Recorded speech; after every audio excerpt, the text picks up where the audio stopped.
going on, people? I'm coming to you at this time with an update.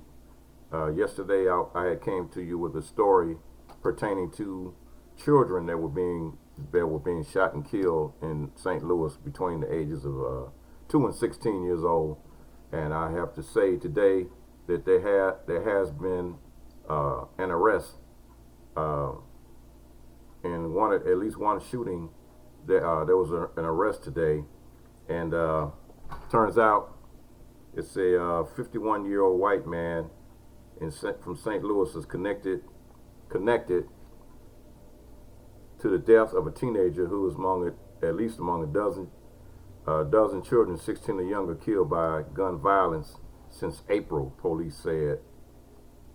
And let's see, have to get the full story here. We get the pull this full story up. I mean, a lot of times people, when they see like something happening in the black community, the first thing they do is automatically assume it was gang related, and black on black crime, gang related, drug related, etc., etc. And in this particular case, here you have a deranged white man with a gun that has been arrested.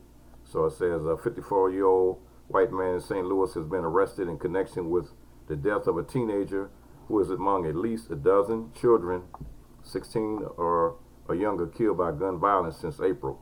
The suspect, Joseph Rennick, faces charges of first-degree murder, armed criminal action, and unlawful possession of a firearm for the fatal shooting of 15-year-old Cynthia Cox, according to St. Louis Circuit Attorney's Office. Police said officers responded to a missing person call arrived in the Condoleezza neighborhood to find Centennial dead from a gunshot. Rennick has been held a $500,000 bond, according to the Circuit Attorney's Office. The teenager, who identified himself as a friend of the victim, told St. Louis Post-Dispatch that Centennial was headed home when he was shot. To get home, the teen often cut through an empty lot near the site of the shooting, the friend told the newspaper. Centennial was backing away from Rennick with his hands raised when the man shot him in the head, according to prosecutors. So, Centennial's body was found less than 48 hours after another child, 8-year-old Journey Thompson, was shot and killed outside a preseason high school football game.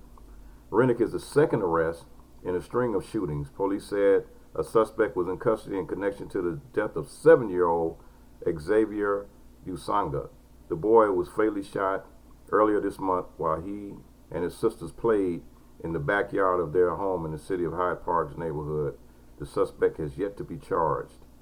Federal prosecutors said a St. Louis man facing an unrelated federal charge admitted to shooting Xavier. He has not been charged in Xavier's death. So even though a man that was facing an unrelated charge admitted that he shot the kid, and he hasn't been charged with the death.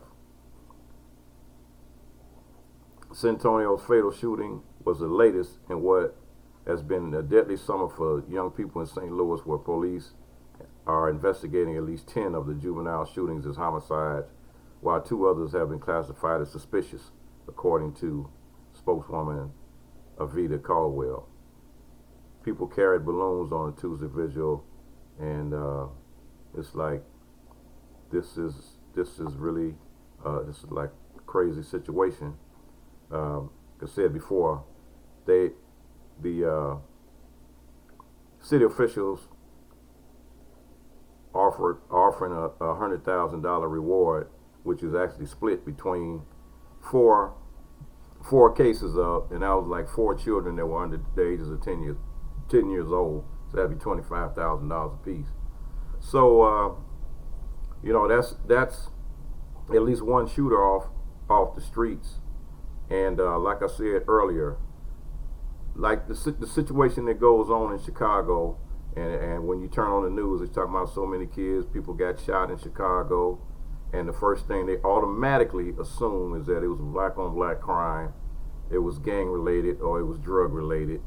But there are outside forces that are coming into the black community, killing people, hunting people down and killing them, and they're getting away scot free, and they're it's like almost like, as far as the police are concerned, as they are doing it, like in St. Louis, like it's almost a victimless crime that they haven't really truly put too much investigative time into from the beginning. So that's it's a sad case of affairs here, and these people just don't understand that our lives have value too. So if you see this shirt, it says, "Education is my drug of choice." Education, that's what we need. We need more education, and we need to stay on top of this thing. Let's stay on top of it. It's my quick update. Quick update about the kids in St. Louis.